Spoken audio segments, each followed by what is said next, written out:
Bismillahirrahmanirrahim. Alhamdulillah Rabbil Alamin. Wassalatu wassalamu ala ashrafil anbiya'i wal mursalin Sayyidina Muhammadin wa ala alihi wa sahbihi ajma'in.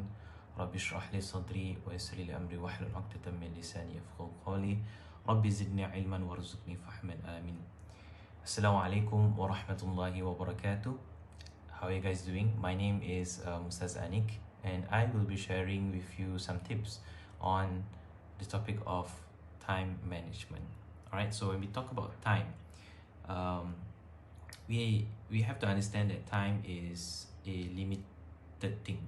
Alright, so understanding this limitation is the beginning of understanding how to make the most of our valuable time in order to reach our full potential.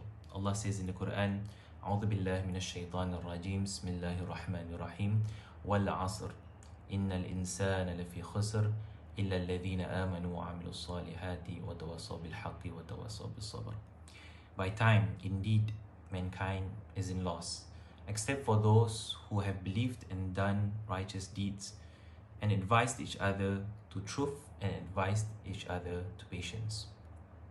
Alright, so when we talk about time management itself, the first thing that we have to do is to be aware where our time goes.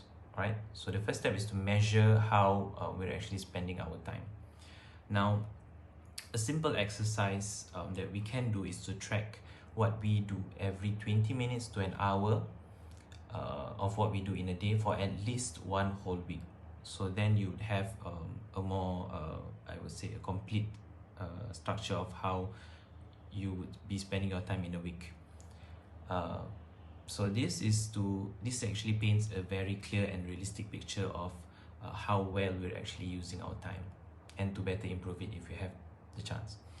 Once you have the result, it's time to take action. Tip number one would be to cut down on what I call time wasters. Right? We have to find out what wastes our time without giving productive results and cut our commitments to them as much as possible. Now, an example to this would be our daily phone calls, our meetings, social media itself, the time that we spend on social media, and also our social commitments to our friends and loved ones. I'm not saying to cut it out completely, but it's important that you have to be able to reduce it as much as possible. Alright.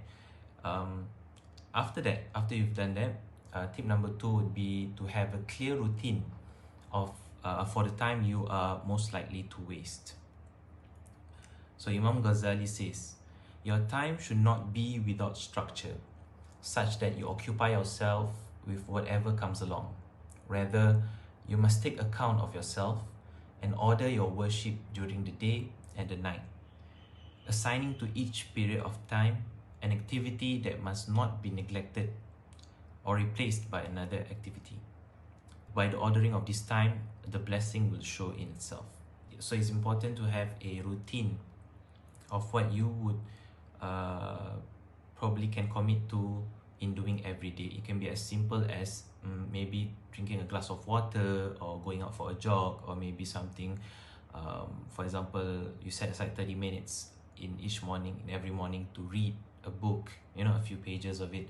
It can be a lot of things, right? Tip number three from me would be to use your free time wisely. So whenever you find yourself with a block of free time, try to think how best to use it. Can you use that time to read, write, or research a topic that you've been thinking about?